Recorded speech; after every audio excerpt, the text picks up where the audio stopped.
Now you're ready to invert. While becoming accustomed to inversion, keep these points in mind.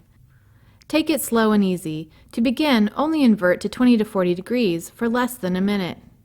You can increase your angle and duration as you become accustomed to inversion. Listen to your body and do only what feels comfortable to you. Try to relax. You'll receive the most benefits if you can breathe deeply and relax your body. If you feel dizzy or nauseous, stop immediately.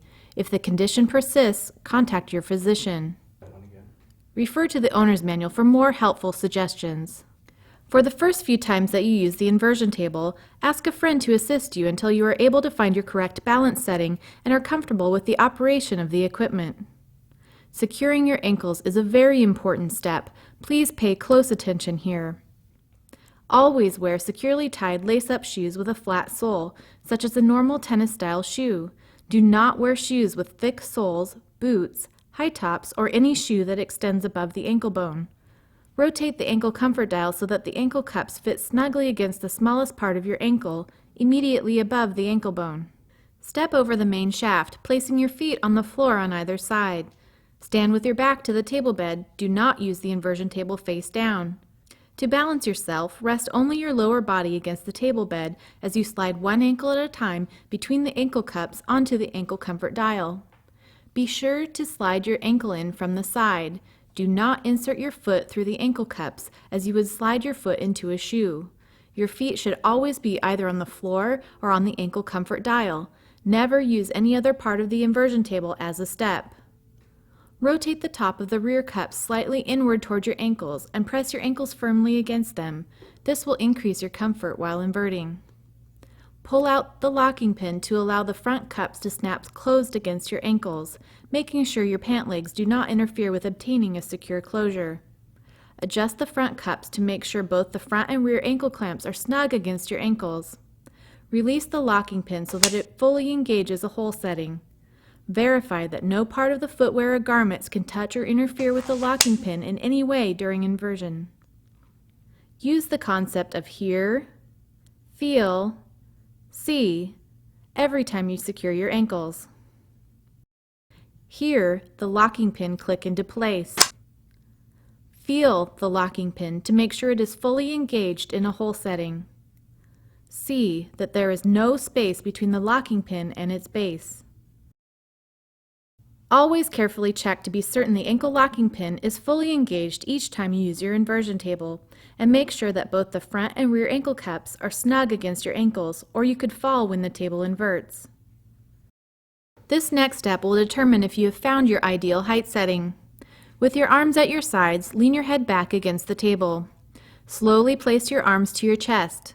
The table should begin to rotate, but your feet will still be lower than your head. If the table rotates too far, you'll need to lengthen the main shaft 1 inch and try again. If the table does not rotate at all, shorten the main shaft 1 inch and try again.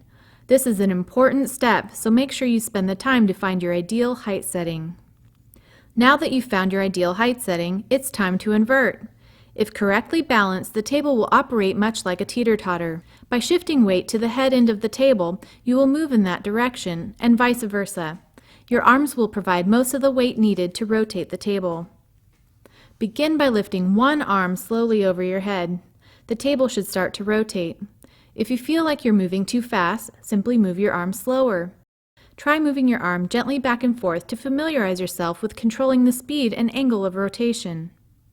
Now rest your arm above your head and slowly begin lifting your other arm. Rest both arms over your head when you've reached the maximum angle of inversion that is allowed by the tether strap. To return upright, slowly return your arms to your sides. You should stop and rest when you reach the horizontal position. This will help to prevent dizziness and allow your back to recompress without discomfort.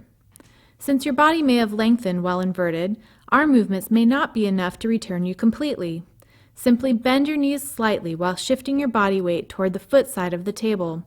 Do not lift your head, sit up, or pull on the handles. Most of the benefits of inversion can be achieved at an angle of 60 degrees, which is parallel with the rear legs of the A-frame. Many people never go beyond this angle. However, some enjoy the feeling of full inversion or hanging fully upside down. To enable the inversion table to lock in full inversion, you will need to adjust the roller hinge setting to the A or B position, depending on your body type, and disconnect the tether strap. Once you lift your arms, the table should rotate almost completely upside down. You may need to assist the last few degrees of rotation by pushing on the floor or A-frame until the table bed pulls away from your back and stops against the crossbar of the A-frame. Relax and allow your body to hang freely from the table bed. From this position, you will have increased freedom of movement for stretching and exercise. To release from full inversion, place one hand over your shoulder and hold onto the bed frame extension. Place the other hand on the bottom bar of the A-frame in front of you. Pull both hands together so the table bed begins to rotate out of the locked position. Keep your elbows in to prevent pinching them between the A-frame and the table bed as you return upright. Slowly and carefully bring your arms back to your sides. If you do not return fully upright, bend your knees to shift your body weight to the foot side of the table.